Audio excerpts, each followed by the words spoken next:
প্রত্যেকটা সনাতনী আতঙ্কিত ছিল ওর বাবা মা দুটো সন্তান তখন পরিস্থিতিটা এমনই হয়েছে যে সনাতনী সমাজে আজ আমাদের সুপ্রিম কোর্টের একজন সিনিয়র আইনজীবী তিনিও বলতেছেন যে হিন্দুরা আমাদের চাচ্ছ তো সেটা খুব ভাইরাল।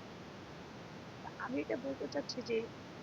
তুমি যেটা বলেছেন এটা আমি তীব্র নিন্দা জানাই এবং সরকারের এই সরকার উস্কানি দিচ্ছে গৃহযুদ্ধ করার এবং সনাতনীদের নিধন করার যেটা দীর্ঘ 17 বছর আওয়ামী লীগ সরকার রাজনীতিতে আমরা পাই আওয়ামী লীগ সরকার সনাতনী এবং খ্রিস্টান যেটা আমি যে যে মূলত কারণে বাংলাদেশটা গঠিত হয়েছে বা গঠিত হয়েছে সেটা হচ্ছে সকল সম্প্রদায়কে মিলে হিন্দু মুসলিম খ্রিস্টান থেকে মিলিত হয়ে বাংলাদেশ এবং শুধুমাত্র মুসলমানের দেশ হচ্ছে পাকিস্তান এরকম চিন্তা এবং আমরা দেখেছি এরকম যুদ্ধ হলেই কিন্তু কিন্তু এখন বর্তমান হয়েছে যে হিন্দুকে নোংরা কথা বলতে হিন্দুকে যেখানে পুরানোটাই হচ্ছে মৌলবাদীদের মূল ধর্মের উপযোগী যেটা আপনার শেখ হাসিনার আমলে ছিল। আর এখন নির্বাচনটা হচ্ছে একটা ধারা আপনি আমরা যারা সক্রিয় আছি তারা কিন্তু হলফ করে বলতে পারে আমরা মানুষ এবং বহুত মুসলমান সম্প্রদায় আছে যারা আওয়ামী লীগ করতে কিভাবে কি আসলে নির্বাচন হবে কিনা আমি জানি না। আওয়ামী লীগ তো নির্বাচনে নয়, তাহলে আপনাদের পদক্ষেপ কি হবে? আমি আপনাকে এটাই বলতে চাচ্ছি বাংলাদেশের 50% মানুষ 60% মানুষই আওয়ামী লীগ। এখন আপনি নির্বাচন করবেন আওয়ামী লীগকে আনবেন না কারণ যুদ্ধ অপরাধ যারা জামাত ইসলাম যারা বাংলাদেশের বিপক্ষে ছিল তারা যদি নির্বাচন করতে পারবে মানে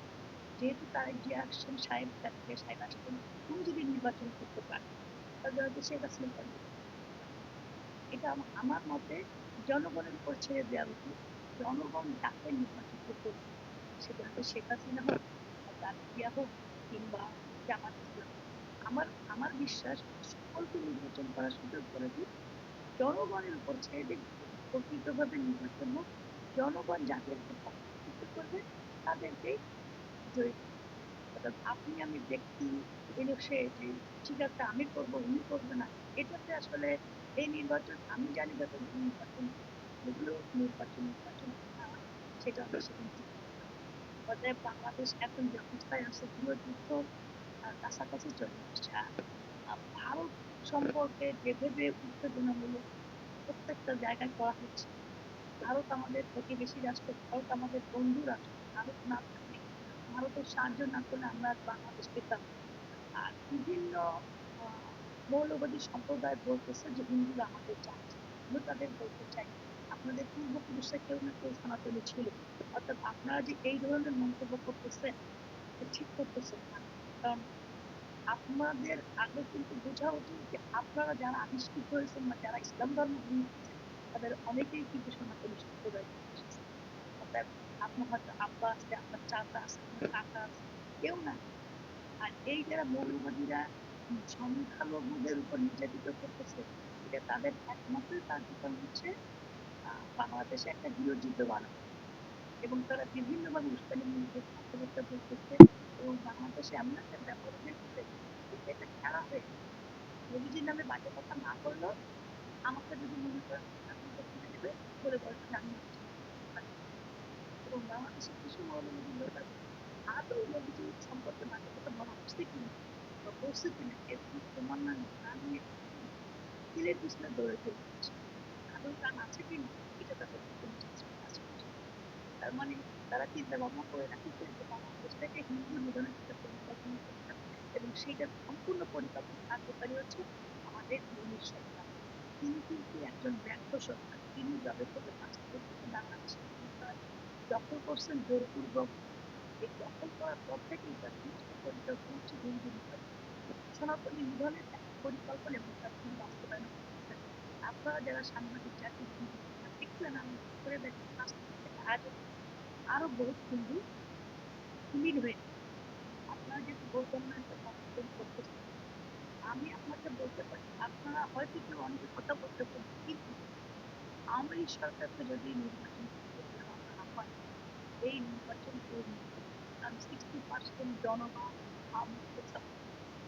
হয়তো সাহস করে অনেকে বলতে পারতেছেন না, বাট প্রক্রিয়ার সময় ঠিক বলবেন। আর যারা মনে করতেছেন যে আমাদেরই জনগণ ভোট দেবে, আমি তাদের দৃষ্টি আকর্ষণ করে বলতে চাই, আপনারা সকলকে সুযোগ দিন। আপনাদের যদি জনগণ ভোট দেয়, আপনারা আসুন। তবে বর্তমান যে পরিস্থিতি, আমার বিশ্বাস আওয়ামী লীগ তারা বর্তমানে যে অবস্থায় গৃহযুদ্ধ পর্যায়ে নিয়েছে, যে মানুষ টাকা পয়সা না, মানুষের কাছে কর্ম না, মানুষ আগে জিনিসপত্রের দাম ছিল, মানুষের সবকিছু কত থেকে মানুষ কাজ করতো, মানুষের অর্থ উপার্জন করতে পারতো। এখন অর্থ উপার্জন করতে পারে, মানুষের কাছে অর্থ শূন্য হচ্ছে, এরকম অবস্থার কাছে মানুষের ধ্বংস হয়ে যাচ্ছে। আর আমরা সনাতনী যে অবস্থায় আছি, সেটা ভগবানই জানে। মানে এখন বর্তমানে মানুষ শান্তি একজন মৌলবাদী একজন মুসলিম বন্ধুর সাথে বা অফিসে আদান মধ্যে ক্রান্তি আতঙ্ক ভীত অবস্থা, রাতে ঘুমাতে মানুষের জীবন যেখানে আপনার দেখছেন সনাতনী বাড়িতে আগুন রাজনীতি জীবন, এই সরকারের সবচেয়ে বড় ভুল হচ্ছে যেটা ধ্বংস হচ্ছে নিরাপত্তা। আর সনাতনী সবচেয়ে বড় কথা, এবং এই কথাটা কিন্তু প্ল্যানিং করে এবং যার জন্য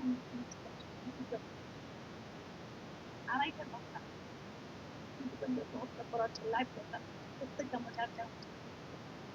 সরকার কেন সরকার কিন্তু সেটা করে, পুলিশের কাছে জীবন ভিক্ষা করছে কিছু দাস, এটারও কোনো কেন করে? কারণ তারা চেয়েছিল যে সনাতনী সম্প্রদায়কে মেনে তুলে যাতে ইলেকশন না হোক, তার হাঙ্গামা হবে, কিন্তু তারাই নির্বাচন মানে বানচাল করার একটা পরিকল্পনা। আর আমাদের তো মানে এই বর্তমান বাংলাদেশে যা কিছু চূড়ান্ত চেষ্টা,